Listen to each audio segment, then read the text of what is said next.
Aujourd'hui, dans Jouir de la vie de tous les jours, vous allez découvrir comment apprendre à ne pas vivre tout le temps en plein chagrin et à profiter de plus de paix. Restez donc à l'écoute pour l'émission d'aujourd'hui.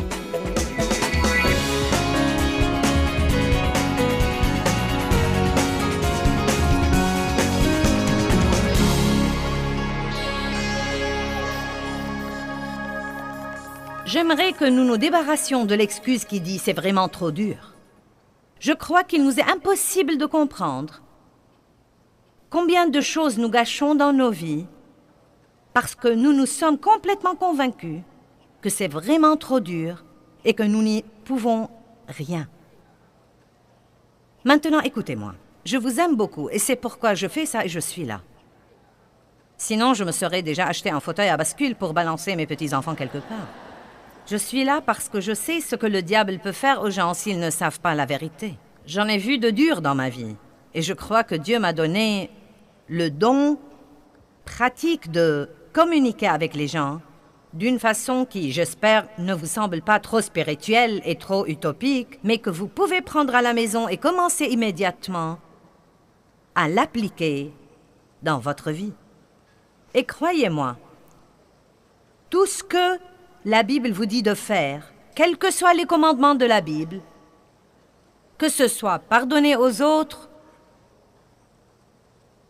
ou donner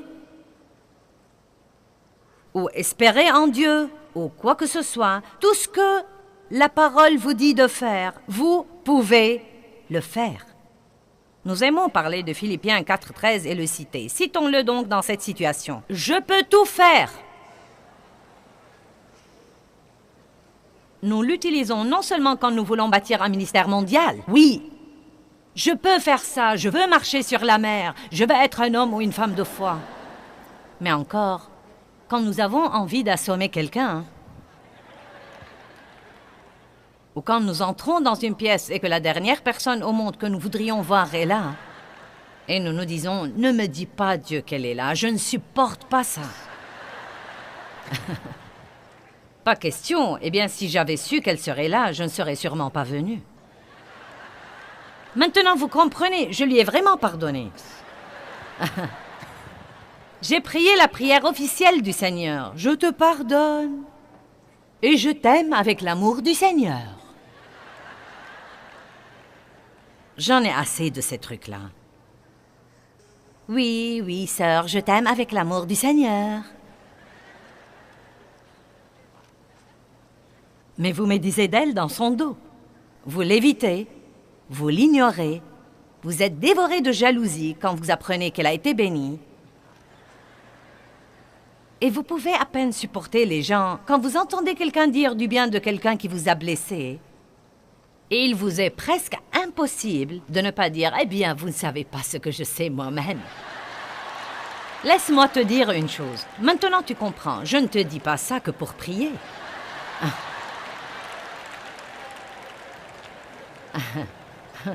Non, mais vraiment. Je veux juste que tu pries. Laissez-moi vous dire une chose. Si vous ne saviez pas qu'elle allait venir à la fête et que Dieu vous y a pris, c'est un coup monté. Et vous feriez mieux de vous approcher et vous feriez mieux de lui parler et vous feriez mieux de dire « Dieu, je vais faire ça et je vais le faire pour toi parce que je ne veux pas mordre à l'hameçon du diable et vivre malheureuse et vivre fâchée et vexée pour quelque chose que je ne peux pas changer. Pourquoi vivre malheureuse pendant que la personne qui vous a fait du mal s'amuse bien quelque part et se fiche pas mal de votre malheur? Tout ce que vous faites maintenant, c'est que vous jouez son jeu. Avez-vous jamais remarqué comment les gens viennent parfois gâcher votre vie puis reprennent la leur tout simplement? Et vous êtes égaré quelque part comme une épave de train, vous savez. Vous devez prendre une décision. Tu ne vas pas me faire ça. Tu ne vas pas me faire ça. C'est clair? Jésus-Christ m'a racheté. Oui, il m'a racheté de l'abîme et je ne vais pas y vivre, ni pour toi, ni pour qui que ce soit. Amen.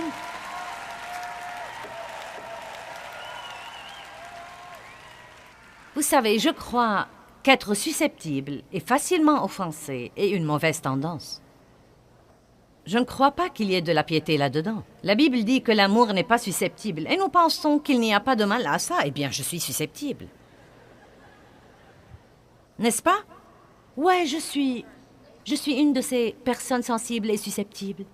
Et vous savez, je n'y peux rien, je suis facilement blessée. Si, vous pouvez. Surmontez-le. Vous pouvez vous parler tout seul. Et vous pouvez, s'il le faut, tapisser le mur de votre chambre, de verser sur la paix et les conflits, et l'unité, et le pardon, et l'amour.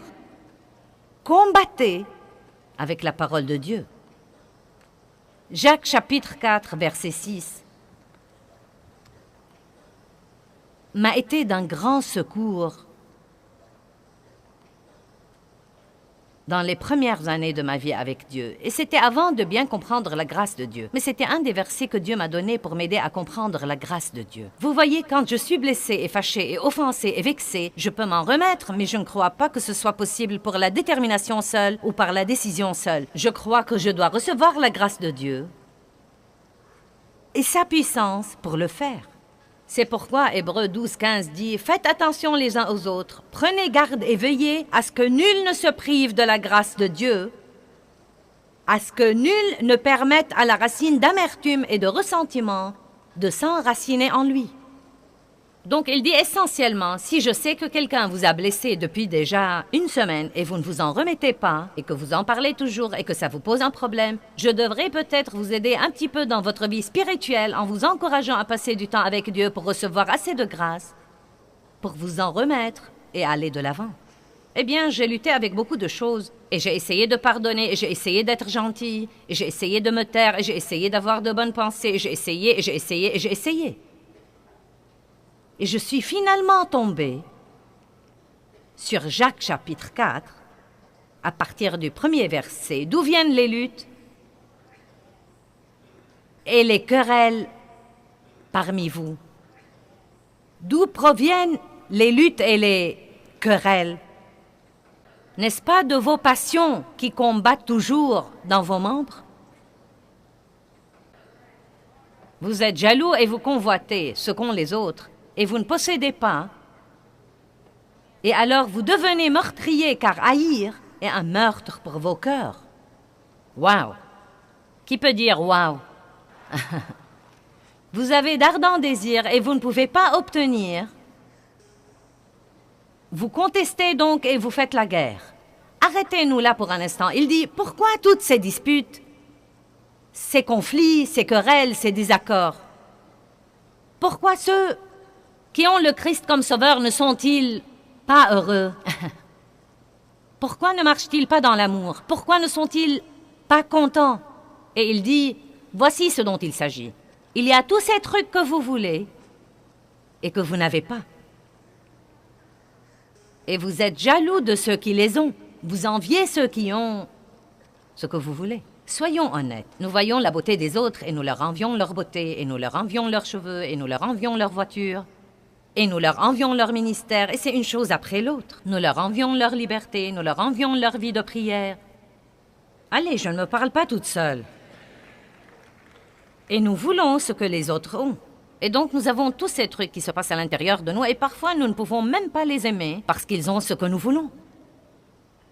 Amen? Et bon sang, j'avais beaucoup de ces conflits dans ma vie. Et le désarroi et le chagrin et la susceptibilité. Et écoutez ce qu'il dit. Vous n'avez pas parce que vous ne demandez pas. Pourquoi avons-nous beaucoup de conflits? Car nous voulons faire que les choses se produisent au lieu de les demander à Dieu et de lui faire confiance comme quoi, si c'est bon pour nous, il ne le fera. Et s'il ne le fait pas, ce n'est pas qu'il refuse de le faire, mais qu'il a quelque chose de mieux et que nous ne sommes pas encore assez sensés pour savoir le demander. C'est incroyable ce qui arrive avec beaucoup plus de confiance et un peu moins d'effort. Puis il dit là, et c'est plutôt long et détaillé et je ne veux pas prendre trop de temps, mais il dit que vous ressemblez plutôt à des femmes infidèles. Vous avez une grande relation avec le monde et vous ne passez pas assez de temps avec Dieu. Et il dit que c'est une mauvaise tendance. Puis dans le verset 6, et ce verset a changé ma vie, mais il nous donne une plus grande grâce La puissance du Saint-Esprit. La puissance du Saint-Esprit. C'est quoi la grâce? C'est la puissance du Saint-Esprit qui nous aide à vaincre complètement cette mauvaise tendance et toutes les autres tendances. Parce que Dieu résiste aux orgueilleux, mais il donne la grâce aux humbles. Donc, qu'est-ce que cela veut dire pour moi sur un niveau personnel? Si je suis envieuse et jalouse et que je ne devrais pas l'être, je devrais passer du temps avec Dieu pour recevoir la grâce dont j'ai besoin, pour me débarrasser des tendances. Je ne m'en débarrasse pas seulement, je ne me sens pas simplement coupable car je l'ai.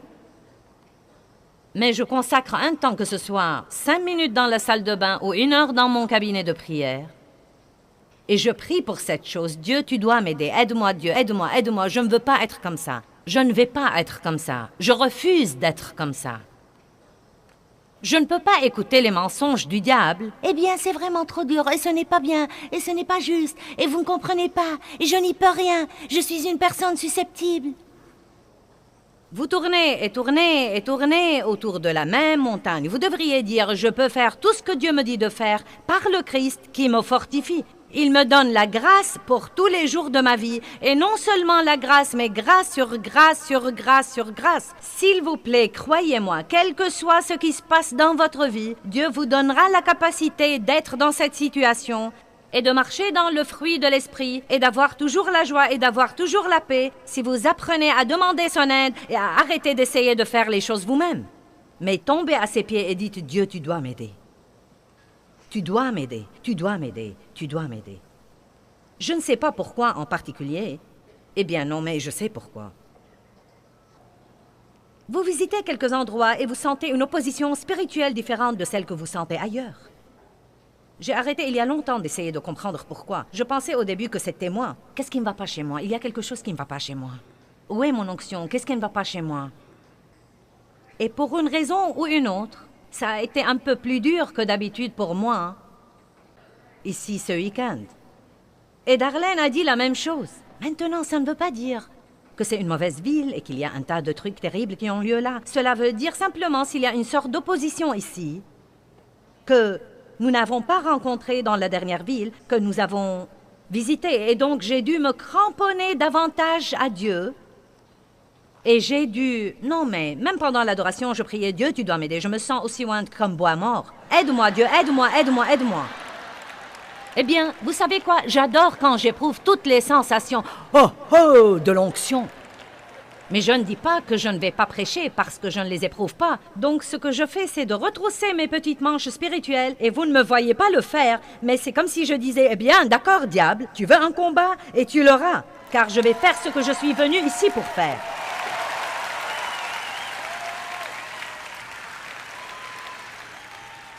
Et j'ai fait ça assez longtemps. Et vous savez, Darlene et moi avons déjà assez voyagé ensemble. Non, mais ça se voit quand elle le fait. C'est comme, d'accord, tu veux une bataille? Allons-y.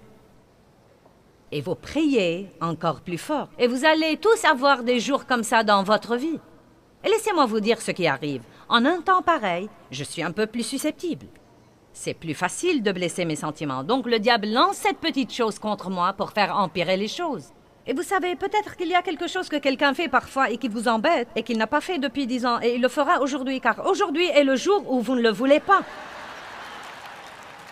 Et vous devez vous rendre compte que vous devez dire en ces jours-là, Dieu, tu dois m'aider, tu dois m'aider, tu dois m'aider, tu dois m'aider. Vous devez prier un peu plus, passer un peu plus de temps tout seul. Mais ce que vous ne pouvez pas faire, c'est de laisser le diable triompher et de le laisser faire à son idée. Vous savez pourquoi? Car si vous ne gagnez pas votre bataille maintenant, vous y serez confronté jour après jour après jour. Et quand le diable se rend compte que vous n'allez pas abandonner, il ira embêter quelqu'un d'autre qu'il espère vaincre.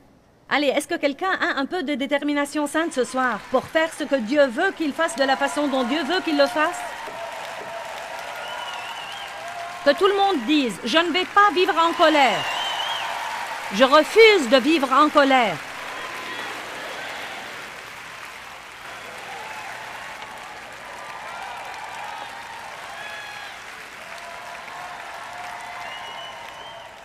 La prochaine fois que quelqu'un vous blesse et qu'il vous semble que vous ne pouvez pas vous en remettre, Je parle sérieusement. Isolez-vous quelque part et dites à Dieu, Dieu, je ne sortirai pas d'ici avant que tu ne me donnes la grâce de sortir et de traiter cette personne de la façon dont tu la traiterais ou de la façon dont tu me traiterais quand je te décevrais. Allez, Dieu est miséricordieux et compatissant, lent à la colère et plein de bonté. Et oh, nous en sommes avides. Donne-moi ça, Dieu, à moi, à moi, à moi, à moi. Et qu'en dites-vous de à travers vous, à travers vous, à travers vous? Est-ce que quelqu'un comprend ce soir?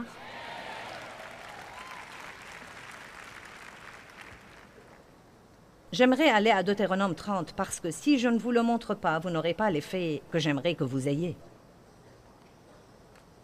Je me suis servi de l'excuse « c'est trop dur pour tant d'années ».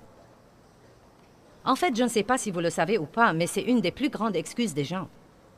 C'est vraiment trop dur. S'il y a parmi nous un leader spirituel et que vous avez parlé aux gens qui vous demandent conseil, vous savez que c'est l'une des premières et des plus grandes choses qu'ils disent. C'est vraiment trop dur. Je sais que je devrais leur pardonner, mais c'est trop dur. Je ne devrais pas avoir ce sentiment, mais c'est vraiment trop dur. Ne dites plus jamais ça, dites « je peux faire tout ce que je dois faire par le Christ ». Je peux faire ça. Je peux faire ça par le Christ qui me fortifie. Deutéronome 30, verset 11. « Car ce commandement que je te commande aujourd'hui n'est pas trop dur pour toi. » Eh bien, cela détruit cette excuse, n'est-ce pas? Car maintenant, j'ai la parole de Dieu à l'appui.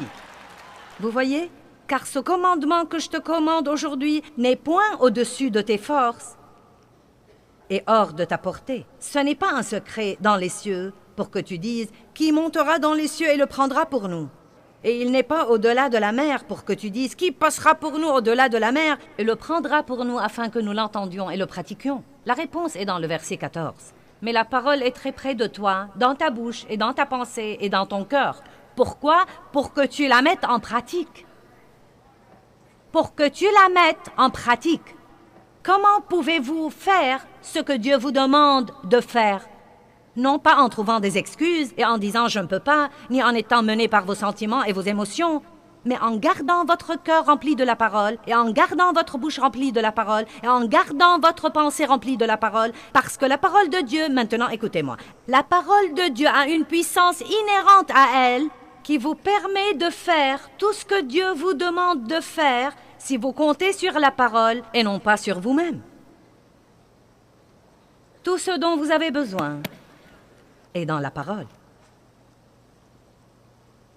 Vous ne marcherez pas dans la victoire juste en visitant l'église. Vous ne marcherez pas dans la victoire juste en écoutant quelques CD de temps en temps. Vous pouvez avoir tous les cantiques que Darlene a jamais enregistrés. Mais cela ne vous fera pas marcher dans la victoire. Vous pouvez écouter mes sermons. Mais ce qui vous aidera à marcher dans la victoire, c'est quand vous commencez à combattre le diable avec les mots de votre bouche, quand vous commencez à prononcer la parole à haute voix comme a fait Jésus.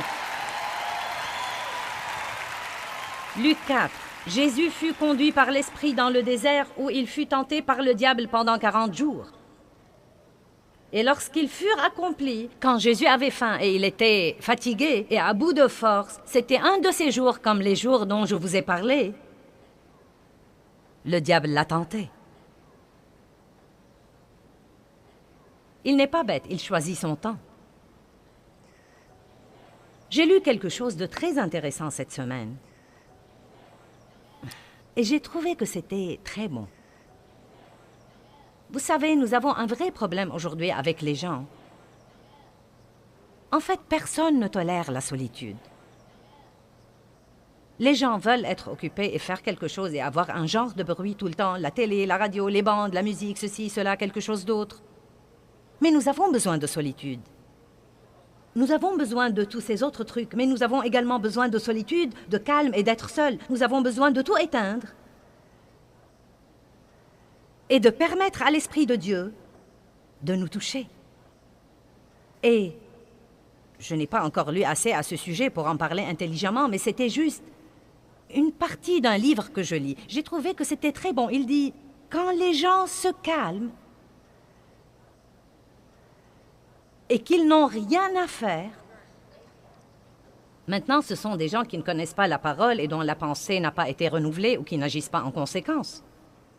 Il dit, quand l'esprit de quelqu'un n'est pas occupé avec quelque chose d'autre, la première chose qu'il commence à faire, c'est de penser à tout ce qui ne va pas, à tout ce qu'il n'aime pas, comment il a été maltraité, à quel point il est malheureux, et il commence juste à se sentir pire et pire et pire, et peut même être déprimé et avoir toutes sortes d'étranges pensées. Et c'est pourquoi, parfois, si quelqu'un est déprimé, nous lui disons « Sors de la maison et va faire quelque chose ».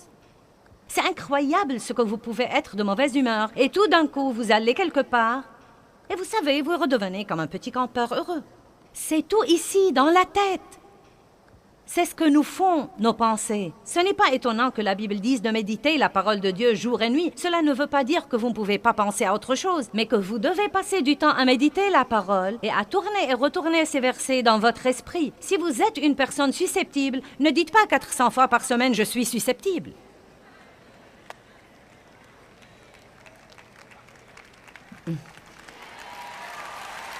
Ça ressemble à rentrer dans son cercueil et y enfoncer des clous. Je suis susceptible, je suis susceptible, je suis susceptible. Eh bien, je n'y peux rien, je suis facilement blessée. Vous savez, je sais que je devrais pouvoir leur pardonner, mais ce qu'ils ont fait n'est pas bien, et je n'y peux rien, ce n'est pas bien. C'est vraiment trop dur, trop dur, trop dur. Non, vous devez dire ce que dit la parole. Quand le diable a dit à Jésus « Yak, yak, yak, yak, yak, yak », Jésus lui a dit « Il est écrit ». Et laissez-moi dire une chose, mes chers. Quand vous ouvrez votre bouche et que vous commencez à dire à haute voix ce que vous avez entendu à l'église et ce que vous avez entendu dans les CD et ce que vous avez entendu à la télé et ce que vous avez entendu à la radio, quand vous vous impliquez et que votre bouche devient l'épée tranchante du Seigneur, vous allez gagner des batailles. Vous vous parlez tout seul, en tout cas, et vous feriez aussi bien de commencer à dire quelque chose qui va vous aider.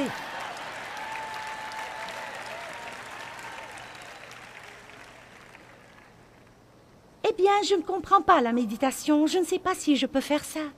Eh bien, savez-vous vous inquiéter? C'est de la méditation. Quand vous vous inquiétez, vous méditez sur le négatif.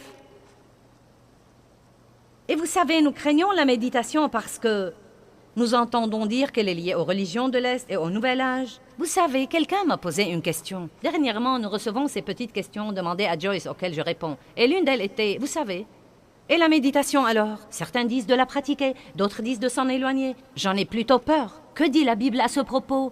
Eh bien, elle nous dit de la pratiquer.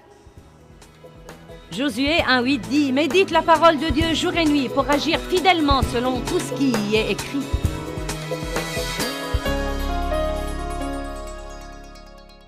Eh bien, mes amis, la grâce de Dieu est sans aucun doute un don de Dieu gratuit et puissant que tout croyant dans le corps de Christ peut recevoir pour tous les aspects de sa vie. Une fois reçue, la grâce peut passer à travers vous aux autres personnes qui en ont besoin. Vous devez vraiment comprendre la grâce si vous voulez passer votre vie sans frustration.